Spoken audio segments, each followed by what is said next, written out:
Did you know we have completely ad-free early access to all of our episodes? Well, we do. Not only that, but we have dozens of bonus episodes waiting for you. Head on over to patreon.com/ghosttownpod, and you can check it out for 7 days absolutely free. That's patreon.com/ghosttownpod. Checking off the boxes on your to-do list is a great feeling. That's why a State Farm agent is there to help you choose a coverage option that's right for you. Whether you're getting a new house, car, boat, or RV, helping protect it is important. And State Farm is there to help you choose the coverage you need, whether you prefer talking in person, on the phone, or using the award-winning app. And with so many coverage options, it's nice knowing you have help finding coverage that best fits your needs, so you can continue to focus on what's most important to you. Like a good neighbor, State Farm is there.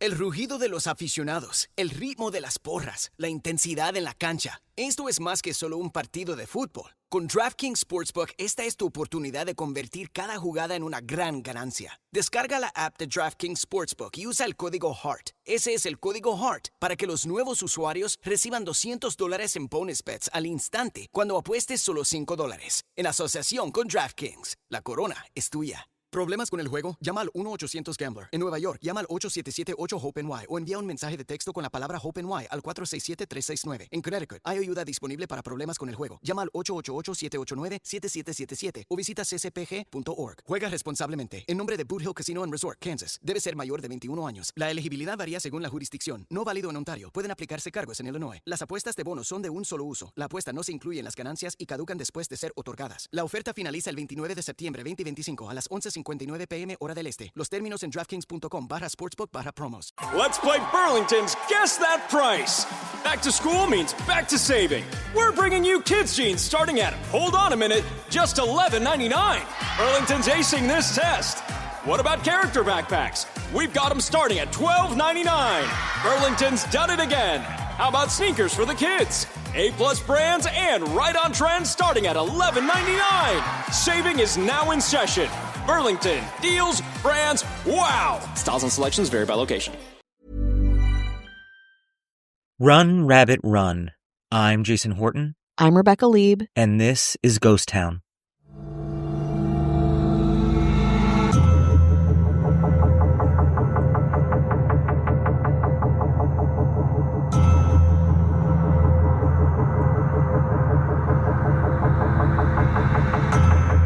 While most people think Napoleon's most humiliating defeat was at Waterloo, I'd like to offer another embarrassing moment in the famed French military leader and eventual emperor's history.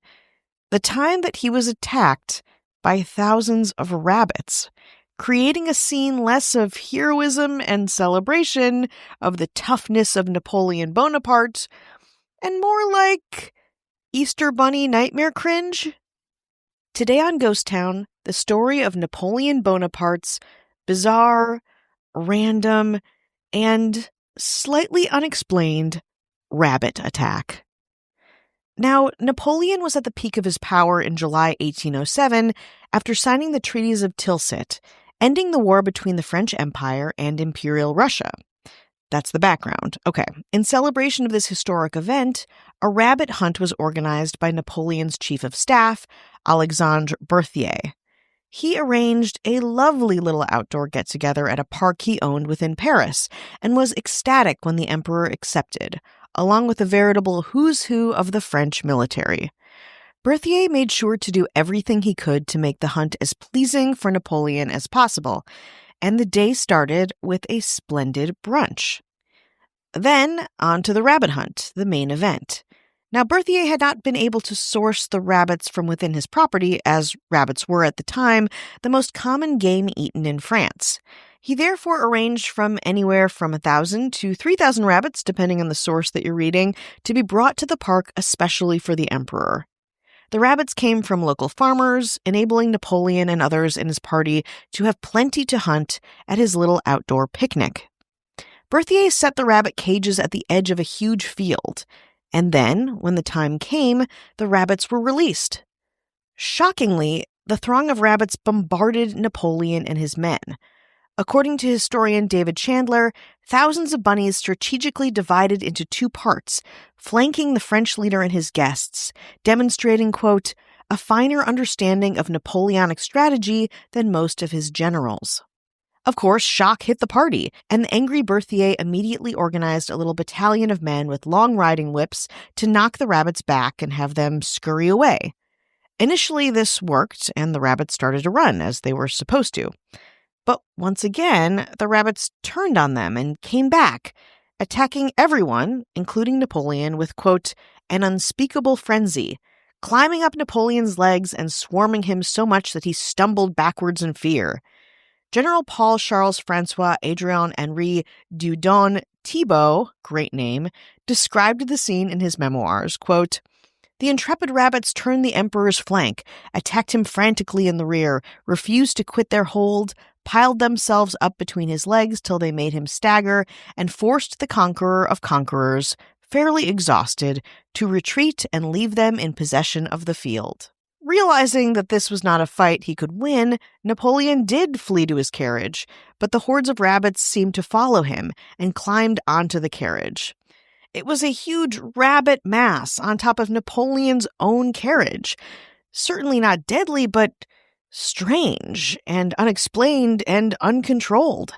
Eventually, Napoleon's party did retreat, left the park, and the rabbits, well, by all accounts, had won. With the Emperor of France safe, investigations began as to what the hell was going on with this rabbit attack.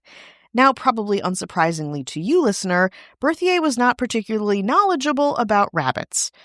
These adorable, domesticated, fluffy-eared mammals did not run in the park as wild rabbits would have done. They were not scared of humans because they were raised in captivity and believed, when they were released, that it was feeding time. So these tame hutch rabbits, again, not wild rabbits, were totally comfortable around humans and had actually not eaten since the day before. Thinking that they were having a brunch of their very own, they ran towards the group looking eagerly for food. Humans in the area, at least according to these adorable, domesticated rabbits, usually meant a meal. Now, this story is criticized by some as being just a myth, but it did appear on September 10, 1800 in the Journal des Hommes Libres de tout le pays, a revolutionary newspaper which gives it some credibility. The story reappeared 10 years later in a pamphlet by Louis Goldsmith, an Anglo-French publicist and fervent revolutionary who had worked for Talleyrand and Bonaparte. Goldsmith eventually became a strong opponent to Napoleon, publishing The Secret History of the Cabinet of Bonaparte in 1811, where he himself told a version of this story. Now, every version is a little bit different. In some, Napoleon is enraged by the rabbits. In others, he's delighted and pets them and enjoys having them around. Either way, the rabbits act the same, storming Napoleon and his men like revolutionaries on the Bastille. Most believe the core version of the rabbit story. A rabbit hunt was once organized for Bonaparte circa 1800s, but the rabbits were domestic and refused to act like proper game animals. That all is probably true. The other stuff, Napoleon petting the rabbits, or being enraged, or even having a grand, dramatic escape, might just be embellished tales for the history books.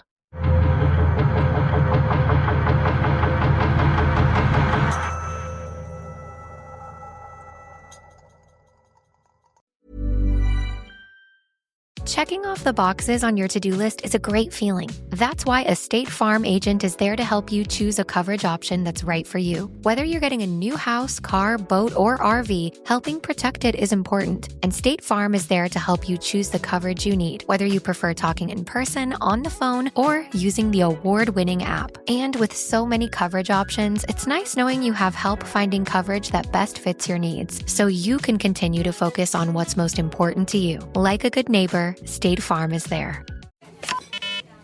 Did my card go through? Oh no. Your small business depends on its internet. So switch to Verizon Business. And you could get LTE business internet starting at $39 a month when paired with select business mobile plans. That's unlimited data for unlimited business. There we go. Get the internet you need at the price you want. Verizon Business. Starting price for LTE business internet, 25 megabits per second unlimited data plan with select Verizon Business smartphone plan savings. Terms apply. Comcast Business helps retailers become seamlessly restocking, frictionless paying favorite shopping destinations. It's how nationwide restaurants become touchscreen ordering, quick-serving eateries, and how hospitals become the patient-scanning, data-managing healthcare facilities that we all depend on. With leading networking and connectivity, advanced cybersecurity, and expert partnership, Comcast Business is powering the engine of modern business. Powering possibilities. Restrictions apply. Did you know we have completely ad-free early access to all of our episodes? Well, we do. Not only that, but we have dozens of bonus episodes waiting for you. Head on over to patreon.com/ghosttownpod, and you can check it out for 7 days absolutely free. That's patreon.com/ghosttownpod.